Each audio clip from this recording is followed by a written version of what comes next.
Let's catch on some news, people. Hello guys, welcome back to another video. This is the Football Connect. I'm your host Sam, and we are back again with another one. So it's been an interesting week in terms of all the things that has happened. We have been seeing a lot of things coming out from the world of football, and we just gonna have to talk about it, just give you my thoughts and everything that I have actually come to learn of the Premier League in terms of what's happening. Let's start with Manchester United, because their sporting director Omar Barada, no, not Omar, is actually Dan Ashworth. Is it Dan Ashworth? Is no longer the sporting director of Manchester United. According to the Athletic, they say that it was a mutual agreement that he walked away. And the question is this: firstly, when you look at this question from any way you're looking at it, any side of the story, the question is this: after how much United had to work to get this guy to the club, which was about 7 months, by the way. They paid Newcastle, he went to the gardening league. It took them about 7 months. They even had to go to court case to get this guy. And yet, just after 5 months of the job, Sir Jim Ratcliffe sacked him. And there's some of the reasons why he was sacked. He said because he wasted money on Erik ten Hag. They talked about a lot of things about what this guy did in terms of all the players that have left, why Erik ten Hag did not go the time he was supposed to have left, why he kept him on job, and why, according to them, they're saying that he wanted Gareth Southgate over Ruben Amorim. So everything that they are literally saying about him is saying that the guy was trying to hurt United, even though it looked like he was gonna be the savior a few months ago. And I have a question, and it's just me giving my own perspective of the story, listening to what they are saying. How is that this guy has now become the public enemy number one?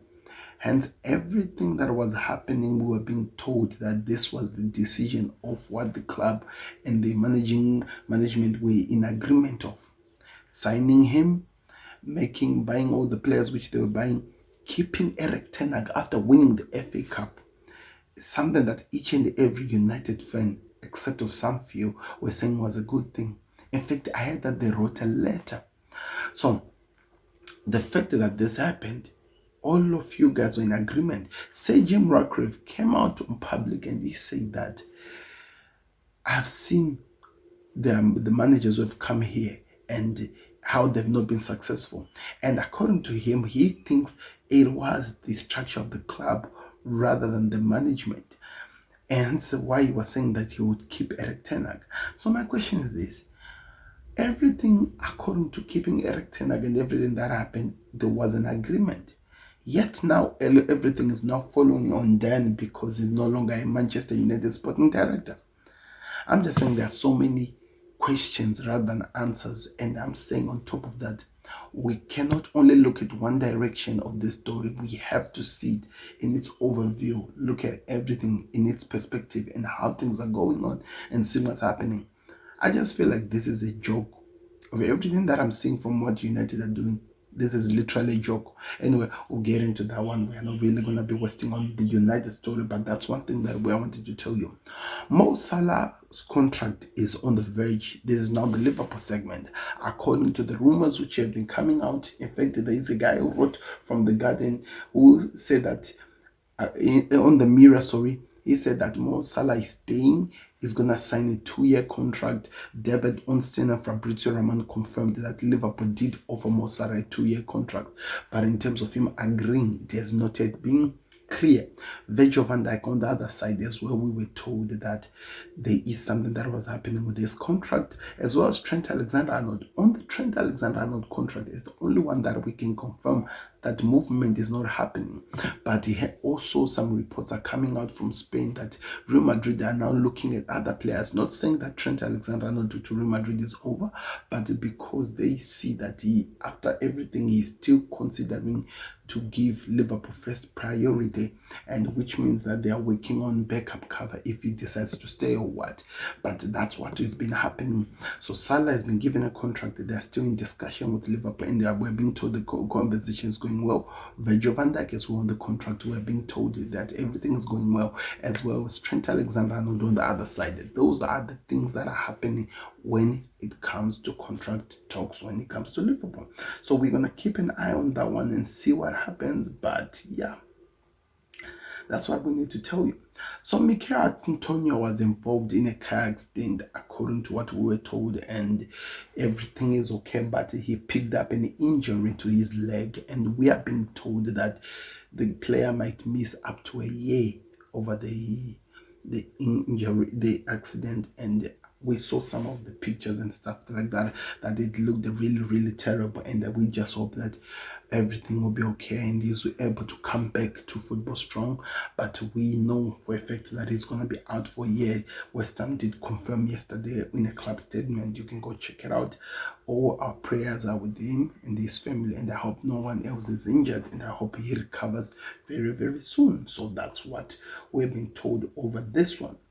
And the other thing that has been happening in the world of football, people, yes, I've been keeping up with everything concerning to football, and right now I'm moving to it. According to the story that has come out, a major breaking news came out yesterday where we're being told that Manchester City's 155 charges again, or the Premier League versus Manchester City 155 charges hearing had come to an end. In fact, it had concluded. And what we are being told, and I think that's really interesting, they said that we are literally gonna wait to see what happens going forward. But as things stands right now, they've concluded that things have been done. In a few months, we'll get the judgment of what the hearers have to say, and both parties have an opportunity to maybe, what's the word that I can use? They have an opportunity to refuse the judgment which has been done, and try by all means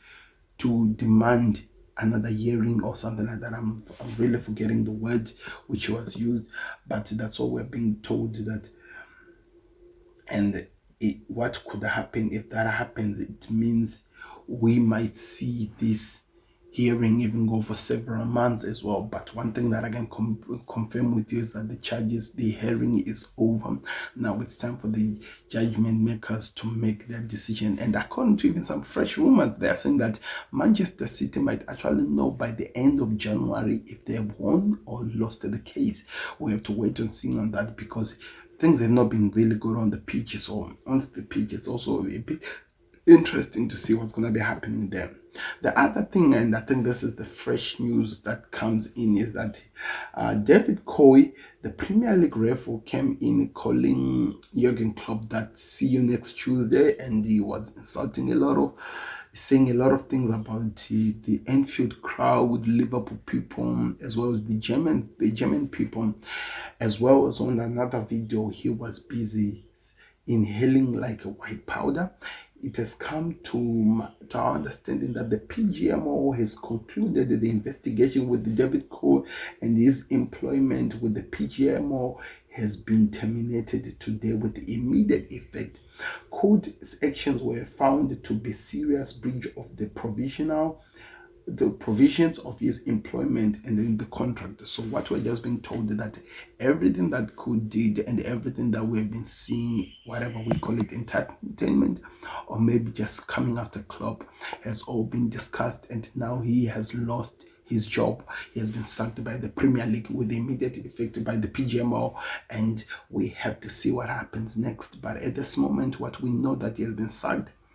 Do I agree with the decision? Yes, I felt like even if they tried by all means to do a lot of things that they could do to save him, his image was close to, you could never recover his image. His public image was already public enemy number one. So whether they were gonna do anything to try to keep this guy back or try to do something to change the story to make people fall in love with him, it was not looking good, because the information which had gone out to the public was just very too much for anything to change. So I want to know your thoughts in the comment section. What do you think of all the news and everything that is happening in the Premier League?